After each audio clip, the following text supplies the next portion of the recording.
পাঠানের সাফল্যের রেশ এখনও কাটেনি। বক্স অফিসে এখনও বেশ ভালোই ব্যবসা করছে সিদ্ধার্থ আনন্দ পরিচালিত এই ছবি।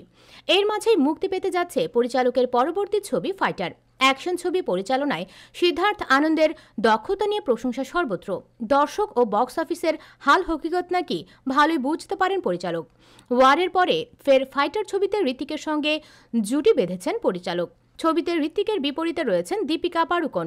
এর আগে পাঠান এই পরিচালকের পছন্দ ছিলেন দীপিকা। পরিচালক নায়িকার শখের কথা বলিউডে সকলেরই জানা, কিন্তু ফাইটার মুক্তির মাত্র 2 সপ্তাহ আগেই নাকি দীপিকাকে নিজের ইনস্টাগ্রাম থেকে সরিয়ে দিয়েছেন পরিচালক। দীপিকার অনুরাগীরা দাবি করেছেন পরিচালকের এমন কাজে নায়িকা অসম্মানিত হয়েছেন। পরিচালকের এমন কাজের বেশ সমালোচনাও করছেন দীপিকার অনুরাগীরা। 25শে জানুয়ারি মুক্তি পাচ্ছে ফাইটার।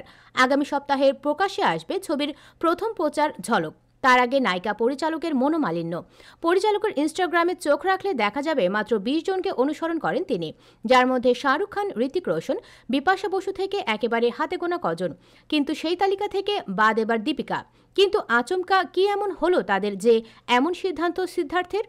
যদিও নেট কারিগরদের একাংশের ধারণা ছবি মুক্তির তারিখ এগিয়ে আসছে, সবটাই নাকি প্রচারে থাকার কৌশল। তবে সত্যি মিথ্যা জানেন তারাই। যদিও এ বিষয়ে এখনো মুখ খোলেননি দীপিকা, মুখ খোলেননি পরিচালকও। তবে বিষয়টি নিয়ে বেশ ভালোভাবেই আলোচনা চলছে বলিউড পাড়ায়।